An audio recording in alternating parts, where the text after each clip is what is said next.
Hi! Hello! నమస్తే. Welcome to my YouTube channel 'Ramdeeps' and నా పేరు దేదీప్య. అందరూ ఎలా ఉన్నారు? నాతో కామెంట్ సెక్షన్‌లో చెప్పడం అస్సలు మర్చిపోకండి. సో, ఈ వీడియో వచ్చేసి వినాయక చవితి ముందు రోజు నైట్ అనమాట. నేను బ్యాగులు పట్టుకొని రెడీ అయిపోయాను. వినాయక చవితికి సంబంధించిన సామాన్లన్నీ తెచ్చుకుందాము, పువ్వులు అవన్నీ అని చెప్పి ఫస్ట్ వెళ్ళటమే పువ్వుల షాప్‌కి వెళ్ళాము. అక్కడ మొత్తం అసలు చాలా కాస్ట్ ఉన్నాయి. యూజువల్‌గా రూ. 30 ఉండే పువ్వులు కాస్ట్ ఇప్పుడు రూ. 100, రూ. 150 అట్లున్నాయన్నమాట. అండ్ కొబ్బరికాయలయితే రూ. 50 ఒక్కొక్కటి అంట. అసలు ప్రతీదీ కాస్ట్ పెంచేశారు చాలా దారుణంగా. అండ్ ఎలక్కాయలు వినాయకుడికి చాలా ఇష్టం కదా! బుజ్జి గణపయ్యకి ఎలక్కాయలు ఇష్టము అని జెప్పి, ఎలక్కాయ ఒకటి డెఫినెట్‌గా తీసుకోవాలి అని చెప్పారని జెప్పి, ఇంకా అది అండ్ మారేడుకాయ కూడా తీసుకున్నాను. యాక్చువల్లీ పత్రి అంతా తీసుకునేటప్పుడే తీసుకుందాము అని అనుకున్నాను. బట్ అక్కడ బావున్నాయి, పెద్దగా ఉన్నాయని తీసేసుకున్నా. యూజువల్‌గానే ఎప్పుడూ బిజీగా ఉండే కేపీహెచ్‌బీ రోడ్డు ఇప్పుడు ఇంకా బిజీ అయిపోయింది. ఫుల్ మార్కెట్ అంతా ఉందనమాట కేపీహెచ్‌బీలోని. పండగ వాతావరణం అంతా కనిపించింది. అండ్ వినాయకుడికి మనం చేసిన పిండి వంటలు ఒకటే కాకుండా మన ఫ్రూట్స్ కూడా పెడతాం కదా! సో, అందుకని చెప్పి ఫ్రూట్స్ కూడా తీసుకుందామని చూస్తున్నాను. అండ్ ఈ లోటస్ ఫ్లవర్స్ ఫస్ట్ చూపించినయి రూ. 150 ఈచ్ అంట. ఒక్కొక్కటి రూ. 150. అండ్ ఆ పక్కన ఉన్నవి చిన్నవేమో రూ. 100 ఒకటి అంట. ఎంత కాస్ట్ ఉన్నాయో అసలు. అండ్ ఇంకా ఇంటికొచ్చేసాము తీసుకోవాల్సినవి తీసుకొని. అండ్ ఇక్కడ రంజిత్ మ్ మట్టి గణపతిని చేస్తున్నారు. తనకి చిన్నప్పటి నుంచి అలవాటుందంట ఇలా చేయడం. నాకైతే మా చిన్నప్పటి నుంచి మా నాన్నగారు చేసేవారు. పెళ్ళైన తర్వాత రంజిత్ చేస్తున్నారు. అట్లా అనమాట. అండ్ యాక్చువల్లీ మేమేమనుకున్నాము అంటే, ఇక్కడ తను రంజిత్ చేసింది అండ్ ఆల్సో మేము ఇంకొకటి మట్టి గణపతిని కొనుక్కుందాము. 2 పెడదాము అని అనుకున్నాము. బట్ దెన్ స్వీట్స్ కొన్నాము. లడ్డూ కొన్నామనమాట. లడ్డూ కొన్నప్పుడు ఆ స్వీట్ షాప్ వాళ్ళే ఇచ్చారు ఒకటి. సో, అందుకని చెప్పి ఇంకా మళ్ళీ మేము సెపరేట్‌గా కొనలేదు. ఇంకా ఆ 2 విగ్రహాలని పెట్టేసామనమాట గణపయ్యల్ని. అండ్ ఇక్కడ నా ప్రెప్ వర్క్ ఫస్ట్ కిచెన్ అంతా క్లీన్ చేసుకున్నాను. కిచెన్ క్లీన్ చేసుకున్న తర్వాత అప్పుడు ఇంకా ప్రసాదాలకి, నైవేద్యానికి పెట్టాల్సినయి ఉంటాయి కదా! సో, గారెలు వేద్దామనుకుంటున్నాను. అందుకని చెప్పి మినపప్పునిను అండ్ శనగలు తాలింపు కూడా పెడదామని చెప్పి శనగలు ఈ 2 నానపెట్టేసి ఉంచేస్తున్నాను. పక్కన పెట్టేస్తున్నాను. సో దట్ ఇంక మనకి మార్నింగ్‌కి మంచిగా అయితాయి కదా అని. అండ్ ఇక్కడేంటి అంటే తమలపాకులు తెచ్చుకున్నాము. ఎక్కువే తెచ్చాను. ఆల్మోస్ట్ ఒక 100 వరకు తెచ్చాననమాట. ఒక బ్యాక్ డ్రాప్‌గా ఒకటి పెడదామనుకుంటున్నాము థర్మాకోల్ షీట్‌కి వేసి. అది మీకు ఫర్దర్ వీడియోలో తెలుస్తుంది. ఏంటి ప్లాన్ అనేది. సో, అందుకని చెప్పి వాటికి సంబంధించి నేను తమలపాకులన్నీ క్లీన్ చేస్తున్నాను. అండ్ ఇక్కడ రంజిత్‌ది ఇంకా ఆల్మోస్ట్ గణపతి అయితే రెడీ అయిపోయారు. చాలా డీటెయిలింగ్స్ అయ్యి చాలా చేశారసలు. అంటే చిన్న ఎలకని పెట్టడము అండ్ కిరీటం అవన్నీ కూడా చాలా చేశారు. అది తను ఒక్క రోజులో చేసిందయితే కాదు. ముందు రోజే మొదలుపెట్టారనమాట. ముందు రోజే చేస్తూ ఉండగా ఫ్రెండ్సొచ్చారు మధ్యలో. సో, ఇంక అందుకని చెప్పి మధ్యలో అది పాజ్ చేయాల్సొచ్చింది. అందుకని నెక్స్ట్ డే కంటిన్యూ చేశారు. ఇది ఇంకా నెక్స్ట్ డే మార్నింగ్ అనమాట. మార్నింగ్ ఎర్లీగా లేచాను. చాలా ఎర్లీగా లేచాను. నాకెందుకో నెక్స్ట్ డే ఏదైనా కొంచెం ఎక్కువ పని ఉంటుంది అంటే అసలు ఆ ముందు రోజు నిద్రే పట్టదనమాట నైట్. మీకు కూడా అలాగనే ఉంటుందా? నాతో కమెంట్ సెక్షన్‌లో చెప్పండి. నాకైతే అసలు నిద్ర పట్టలేదనమాట. ఇంక అందుకని చాలా ఎర్లీగా లేచాను. లేచి ఇంకా ఈ ప్రసాదాలవి చేయటం స్టార్ట్ చేశాను. ఫస్ట్‌కి అయితే రైస్ కుక్కర్‌లో పెట్టేశాను. పులిహోర అండ్ దద్దోజనం 2 చేద్దాము అని జెప్పి రైస్ ఫస్ట్ పెట్టేశాను. అండ్ ఇంకా అది రైస్ అయ్యేలోపు నేను ఉండ్రాళ్ళకి బియ్యం నూక ఫస్ట్ ఫ్రై చేసి తర్వాత అది స్టీమ్ చేస్తున్నాననమాట. ఉండ్రాళ్ళు ఆర్ కుడుములు ఏదైనా అంటారు. మేమైతే యాక్చువల్లీ కుడుములు అంటాము. రంజిత్ వాళ్ళు ఉండ్రాళ్ళు అంటారంట. అండ్ ఇక్కడ బెల్లం తీస్తున్నాననమాట. మొత్తం ఈరోజు నేను ఐ మీన్ పండగ రోజైతే నేను ఆల్మోస్ట్ ప్రతి రెసిపీ బెల్లంతోనే చేశాను. అసలు షుగర్ యూజ్ చేయకుండా. అది వాంటెడ్‌లీ కాదు, ఇంటెన్షనల్‌గా కాదు. అలా అయిపోయిందంతే. అలా కుదిరేసింది. సో, ఇక్కడ నేను వంటలు చేసేలోపు రంజిత్ ఇంకా బ్యాక్ డ్రాప్‌కి తమలపాకులతో చేస్తున్నారు. అదే చూపిస్తున్నాను. సో, నేనింక మళ్ళీ అదన్నీ అయిపోయిన తర్వాత మళ్ళీ నిమ్మకాయలు పిండుతున్నాననమాట. పులిహోర అని చెప్పాను కదా! ప్లాన్ ఏంటి అంటే యాక్చువల్లీ 9 రకాల నైవేద్యాలు చేద్దాము అని చెప్పి. సో, అందుకని అవన్నీ ఒక్కొక్కటి చేస్తూ ఉన్నాను. చెప్పాను కదా! పని ఏదైనా కొంచెం ఎక్కువ ఉంది అంటే కన్‌ఫ్యూజ్ అయిపోతాను. సో, అందుకని చెప్పి నేను చాలా కామ్ అండ్ కంపోజ్డ్‌గా ఉండాలి. అలా ఉంటేనే నాకు ప్రశాంతంగా ఉంటదనమాట. సో, అందుకని చెప్పి ఒక్కొక్కటి నెమ్మదిగా చేసుకుంటూ వస్తున్నాను. లేట్ అయినా పర్వాలేదు. హాలిడేనే కదా ఎలానో.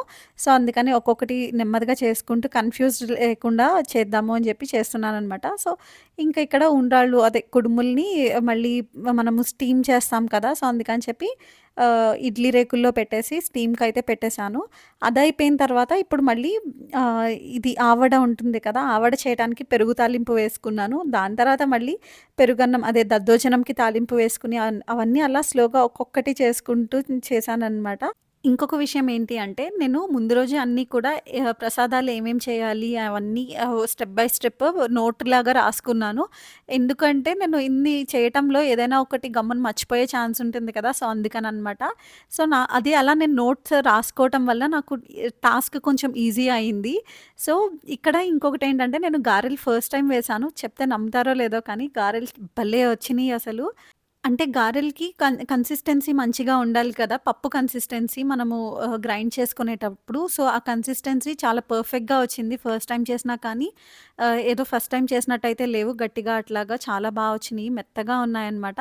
అండ్ ఇక్కడ ఫస్ట్ నాకు అమ్మది చెప్పిన దాని ప్రకారం ఏంటి అంటే, మనం ఎప్పుడైనా కానీ ఆవడ అదే పెరుగు వడలుంటాయి కదా! ఆవడలు చేసినప్పుడు కానీ, పాకం గారెలు చేసినప్పుడు కానీ, ఫస్ట్ మనం ఫ్రై చేసిన వెంటనే ఆయిల్ నుంచి తీసిన వెంటనే కొంచెం వాటర్‌లో వేసుకొని అప్పుడు మనము పెరుగులో అండ్ పాకంలో వేసాము అంటే అది వడ గట్టిగా కాకుండా కొంచెం లోపల వరకు ఆ పెరుగు కానీ పాకం కానీ వెళ్ళి టేస్టీగా అనిపిస్తాయంట. సో, అలా అని చెప్పి అమ్మ చెప్పిందనమాట. అదే ప్రాసెస్ ఫాలో అయ్యి చేశాను. ఇంకా నైవేద్యాలకి అన్నీ ప్రిపేర్ చేసేసిన తర్వాత అప్పుడు ఇంకా కొన్ని సామాన్లున్నాయి తీసుకోవాల్సినయి అని చెప్పి వెళ్ళేటప్పుడు గుర్తొచ్చింది నాకు. వినాయకుని వ్రత కథ లేదు అని చెప్పి సరే అని చెప్పి వెళ్ళి ఆ బుక్ కూడా తీసుకున్నాను. అండ్ సీతాఫలం ఈ ఒక్కటే ₹150 మాకు చార్జ్ చేశారు. అండ్ ఇక్కడేంటి అంటే ఈ మాల ఉంది కదా! మాల తీసుకుందాము అని అనుకున్నాము. బట్ అది మాల ₹750 చెప్పారనమాట. సో, అందుకని చెప్పి ఈ చామంతులేంటి అంటే వాళ్ళే మాలగా చేసి మనకి ఎంత లెంగ్త్‌లో కావాలో అంత లెంగ్త్‌లోని మనకి మాలగా చేసి ఇస్తారనమాట. అలా మేము ఒక మాల చేయించుకున్నాము. దానికి ₹70 అలా చార్జ్ చేశారు. అండ్ ఇంకా అన్నీ తీసుకొని ఇంటికొచ్చేసాము. ఇంటికొచ్చి ఫ్రెష్ అయ్యి రెడీ అయిపోయాము. రెడీ అయిపోయి మా గణేషునికి పీఠం ఫస్ట్ రెడీ చేసేసాము. ఫస్ట్ పీఠం రెడీ చేసి అప్పుడు గణేషుడిని పెట్టేసామనమాట. ఫస్ట్ బయట నుంచి తెచ్చిన గణేషుడిని పెట్టాము. అదే స్వీట్ షాప్‌లో ఇచ్చారన్నాను కదా! ఆ గణేషుడిని పెట్టి ఇప్పుడు రంజిత్ చేసిన మా బుజ్జి గణపయ్యని కూడా పెడుతున్నాము. అండ్ ఇంకొకటేంటి అంటే రంజిత్ కానీ, నేను కానీ చిన్నప్పటి నుంచి మా అమ్మలు చేస్తుంటే వెనకాల ఉండి చూడటమే కానీ చేసింది అంతగా లేదు. నేనైనా కొంచెం అమ్మ దగ్గరికి వెళ్ళి అలా హెల్ప్ చేసేదాన్ని కానీ రంజిత్‌కి మరి అది కూడా అలవాటు ఉండదు కదా! అబ్బాయి కాబట్టి. కానీ అయినా కానీ ఇద్దరం ఒకళ్ళకొకళ్ళం హెల్ప్ చేసుకుంటూ మంచిగా పండగైతే చేసుకున్నాము. అండ్ ఇక్కడ నేను చేసిన ప్రసాదాలన్నీ చూపిస్తున్నాననమాట. చెప్పాను కదా 9 రకాలు చేస్తున్నాను అని చెప్పి. ఆ 9 రకాలు చేసేసాను. చేసి వాటన్నిటిని బౌల్‌లో పెట్టేసి నైవేద్యంగా పెట్టాను. అండ్ మేము బయట నుంచి తెచ్చుకున్న పత్రి, పళ్ళు, పువ్వులు ఇవన్నీ కూడా పెట్టి మాల కూడా వేసేసాము. ఒక గణపయ్యకేమో మాల వేసాము. ఇంకో గణపయ్యకేమో లోటస్ ఫ్లవర్ పెట్టి గొడుగు పెట్టామనమాట. రంజిత్ చేసిన తమలపాకుల బ్యాక్‌డ్రాప్ కూడా సెట్ అయింది అనిపిచ్చింది. మీకు కూడా అలానే అనిపిచ్చిందా? నాతో కామెంట్ సెక్షన్‌లో చెప్పండి. అండ్ ఎప్పుడూ కూడా నా చిన్నప్పటి నుంచి ఎలా అలవాటంటే అమ్మ పూజ చేస్తూ ఉండేది. అండ్ మా నాన్నగారు కథ చదువుతూ ఉండేవారు. మంత్రాలు, కథ అన్నీ చదువుతూ ఉండేవాళ్ళు. నేను రంజిత్‌ని కూడా అలానే నువ్వు చదువుతూ ఉండు. నేను మంత్రాలు అవన్నీ చెప్తుంటే నేను పూజ చేస్తాను అంటే, లేదు లేదు నువ్వే చదువు అన్నారు. సో, అందుకని చెప్పి నేనే చదువుకుంటూ ఇంకా పూజ చేస్తున్నాను. పూజ అంతా అయ్యేసరికి ఆల్మోస్ట్ 12:30, 1 అయిపోయింది. సో, అప్పుడు ఇంకా కూర్చొని మేము ప్రసాదాన్నే బ్రేక్‌ఫాస్ట్‌గా చేశాము. బ్రేక్‌ఫాస్ట్ అంతా అయిపోయిన తర్వాత అప్పుడు మళ్ళీ వంట స్టార్ట్ చేశాను. ప్రసాదంగా నేను చేసినవి ఏంటి అంటే పులిహోర, గారెలు, పెరుగు గారెలు, పాకం గారెలు, దద్దోజనం, చలిమిడి, పరమాన్నం, కుడుములు, శనగలు ఇవన్నీ చేశాననమాట 9 రకాలు. ఇవన్నీ చేసిన తర్వాత మళ్ళీ లంచ్‌కి కొబ్బరి పచ్చడి చేశాను. మాకేంటి అంటే పండగలో ఏదైనా కానీ మాకు మస్ట్ అండ్ షుడ్‌గా ఉండేది మెన్యూలో కొబ్బరి పచ్చడి ఉండేది చిన్నప్పటి నుంచి.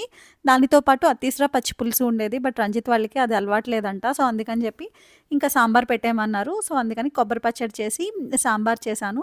వాటితో పాటు పొటాటో ఫ్రై కూడా చేసి వడియాలు కూడా వేపాననమాట. ఇవన్నీ కలిపి అరిటాకులో భోజనం చేశాము. ఇది పండగ పూర్తవ్వాలి అంటే మేము అరిటాకులో భోజనం చేయాల్సిందే. అప్పుడే మాకు సాటిస్ఫైడ్‌గా అనిపిస్తదనమాట.